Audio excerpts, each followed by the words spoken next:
It sure was a scorcher Tuesday evening in Hollywood at the premiere of Captain America, but free ice cream was on hand for the thousands of fans who lined Hollywood Boulevard to catch a glimpse of the stars as they walked the red, white, and blue carpet leading into the El Capitan Theater.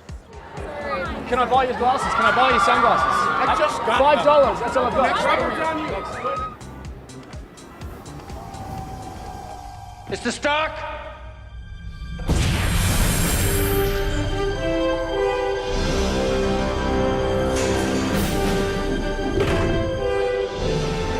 How'd you feel? Taller. Actor Chris Evans plays the legendary hero. For the most part, he's a character that represents good. He does the right thing, it's just the right thing to do. And I think that's a pretty universal trait. No stranger to the superhero genre, Evans had no trouble with the rigorous training and taxing scene work that came with the role. I've been down that road with Fantastic Four, so you kind of understand what goes involved with the special effects behind the film. In a summer filled with superhero-themed movies, director Joe Johnston's task was to give audiences something they hadn't yet seen already, while still remaining true to the character's original concept. Well, I think he does stand out for several reasons. Our film is set in the period, and it's the only superhero comic book movie, I guess you'd say, that's set in 1942. And it's also about a guy who's just a scrawny kid next door. So I think that the fans are going to see that there's a lot, that the story goes a lot deeper than a lot of movies they might see this summer.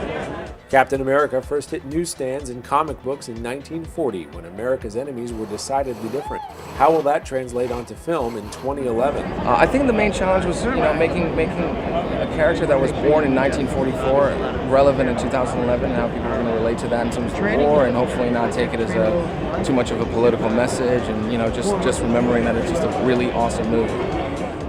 Captain America joins Iron Man and Thor, among others, as one more introduction to the cast that will be featured in the highly anticipated Avengers movie due out next year. I think they love it. They keep coming back for it. They seem to not get enough, and I'm glad for it, man. I'm a comic book fan myself, and I would keep seeing these movies as well, even if I wasn't in this, I'd come out here.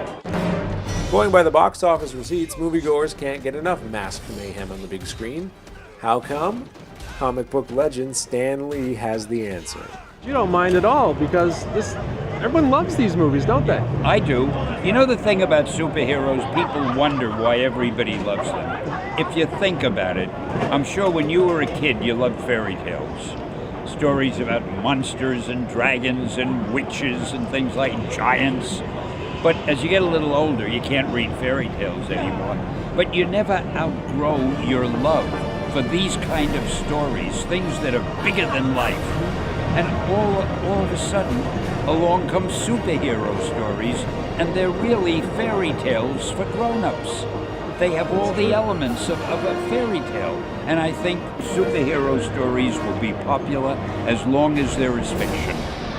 Captain America: The First Avenger blasts into theaters Friday. In Hollywood, Scott Edward, CBSNews.com.